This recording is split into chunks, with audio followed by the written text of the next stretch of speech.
Okay, it's August. This is your August Cellar series description. So it's the dog days of summer again. You know, your lawn is completely brown. The state fair is right around the corner, but we've got some drinking to do while the grill is still out, etc. So we have 3 whites, 1 rosé, and 2 reds. Again, we're kind of really focusing on making sure that we're kind of light and happy while the AC is still on, and then kind of transitioning to a more medium-bodied red, and then finally just like a solid, really solid, more fuller-bodied, Tuscan red there. So we're at about 150 bucks for this. And after the discount, but there are some really great values here. I mean, this is normally a $50 bottle, and it's in the 20s, with the discount in there. So there's some really fun things here. 5 cases of this came into the States, so some limited stuff. So let's jump in. We're going to France. We're going to Chablis, and then we're going about 7 miles outside of town, and we're working with Sauvignon Blanc here, which is really kind of the odd man out in Burgundy, especially in this area. But there is one funky little appellation called Saint-Brie. This is Domaine Guygen, and it's a new estate. They've really only been doing this since 2013. There's a pretty famous winemaker named Jean-Marc Brocard, and his daughter happens to be kind of behind this operation with her husband. And they farm lots of different Chablis, and a little bit of this Saint-Brie. So kind of that very kind of mineral quality of Sauvignon Blanc, that because it's on very thin soils. I mean, just think how close this is to Sancerre and Puy-Fumé.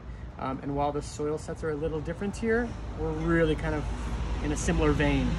It just happens to be from Burgundy, so it kind of has that kind of leg up, that little bit of cachet. So in the last 15 or so years of buying wine with Mike here, I can say we've had maybe less than a half a dozen different Saint-Brie in the shop. They're quite rare, so it's a fun opportunity to taste a bit of a French oddball, but with a very familiar kind of quality to it. So moving on to Mount Etna and Sicily. We were just there last month, but there's no reason to not go back to Sicily. What a dynamic place for food and wine. But this is Tornatore, and this is the Etna Bianco from Tornatore. So again, a relatively small or new producer, founded in 2012. What we've got here is 100% Carricante on the north side of Mount Etna, and the soils here are also worth noting. I mean, this is an active volcano, a lava flow. Compressed volcanic ash is the primary quality to the soil over much deeper limestone soil sets. All stainless steel, and cement. There's a little bit of cement as it ages, and it's pretty quick to bottling. But what makes this kind of a unique set of white wines is we're going from that kind of cloudy, kind of bucolic, French, northern French countryside to that sun-kissed volcanic scene that is so very Mediterranean. This is the most Mediterranean of our wines, and it really kind of comes across that way in the glass. Medium-bodied, a little bit more texture than this right here, a little bit more kind of aromatics, but still very crisp and clean. So moving to kind of the foggy Mendocino ridgeline with Jason Drew right here. Jason Drew, I think we had the opportunity to taste with Jason, gosh, maybe 5 years ago now, maybe even longer than that, but I didn't really know who he was, and I quickly learned, if not right then and there with tasting the wines, shortly after, kind of the importance of winemakers like Jason and maybe just this guy. So he farms very high quality Pinot Noir and Chardonnay in Mendocino County. This is a single vineyard wine. It's pretty classic. You can tell that the winemaker is deeply inspired by the wines of Burgundy, but is also really in tune with the vineyards in Mendocino County and northern Sonoma County. So 18 months in neutral oak, definitely more concentration here with the wine. it's the real deal. I mean, you look on their website, they're selling it for 50 bucks, but we got a pretty good deal on it, and we're passing along. And these are the wines really to celebrate with series like this, you know, is to be able to taste something like this. I had this a couple weeks ago. My family and I were vacationing in Maine, and it was the perfect opportunity to kind of cleanse the palate of the pounds of butter that we went through on this family trip with all the boiled seafood, but it was a perfect pairing. So seafood boil, like, game on. Moving to the Loire. This is a producer called Domaine Jean Taillé, and Jean Taillé has since passed away, but several generations later, you know, this estate was founded in the mid-1950s, to my understanding. It's a husband-wife team here that are farming a very small plot of Pinot Noir, about an acre vineyard of Pinot Noir in this village called Cellar, or this appellation. We are near Sancerre. We kind of always come back to that village for some reason, but it is really kind of a hub in a lot of ways for winemaking and style understanding. So they make really great Sauvignon Blanc, and they make really good Pinot Noir. And this is their Pinot Noir Rosé. There's more clay here in these soils, and I think that, you know, clay brings a lot of intensity and base and depth to rosés and to red wine and Pinot Noir in general. So this is my favorite rosé I've tasted this year. So it's kind of nice that we're getting it at the end of the summer. I've been really happy with the rosés that we featured in this series over the years, but I love this husband-wife team. They make great wines across the board, and their 2020 rosé is just really, really beautiful. So Loire, south of Paris, again, kind of cold and cool, and just great Pinot Noirs.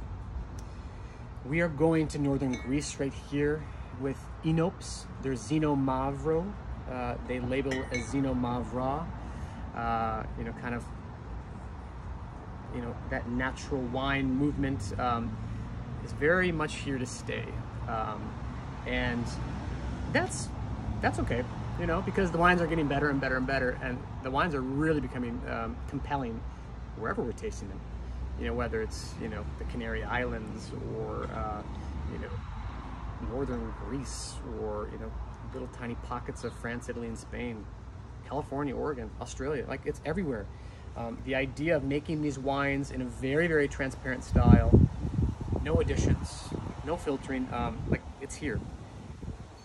It's a grape called Zino Mavro. Zino Mavro is very much like Nebbiolo. Like, it's not that dissimilar to the wines that we know and love from, you know, Piedmont. And what I mean by that, you know, medium color concentration in the glass, but higher tannins, higher acidity, very pretty red fruit aromatics. It has that really lovely, very buoyant kind of quality aromatically. It just kind of, you can smell the wine kind of a ways away. Lovely, lovely wine here, kind of from a very new upstart producer from 2015. So finishing up in Tuscany, this is Terry Amano. This is their 2015 Carmignano. Carmignano is a very, very small appellation in Italy. And this is one of 14 producers that farm that appellation, pretty much just northwest of Florence by 10 miles or so. When you're in the appellation, you can see Florence kind of down on the valley floor. It really is like the old Medici, like, hunting grounds, this area, and they've always had Cabernet there for the last couple hundred years, but really, you know, in the 20th century, like, cuttings from you know, Mouton and Lafite Rothschild made their way into this appellation. It's like the original Super Tuscan in a lot of ways. It's all biodynamically farmed. Again, just a wonderful small producer that we've just kind of stumbled upon, and quite happily so. I had a sample bottle of this poured for me about a few weeks ago, and it was one of those wines that I brought home. I poured a glass, you know, for my wife, and we're both talking about how much we love the wine. And there was about, you know, about that much of the bottle left, and I just put it on the counter. I forgot to put the cork on it, and the next day I came back to it, and the wine tasted the exact same. There was like no deterioration to the wine, which for me is it says a lot about the strength of a wine. So awesome opportunity to put a few bottles away for the cellar. So they ferment the wine in concrete. It goes into large, 300-liter barrels, kind of this odd barrel size, back to concrete, and over that 2-year period of kind of going back and forth before bottling. So very traditional here. So lovely Tuscan wine that is not Chianti, is not Montepulciano, it's not Montalcino, Brunello, but it's really great. So that's the lineup.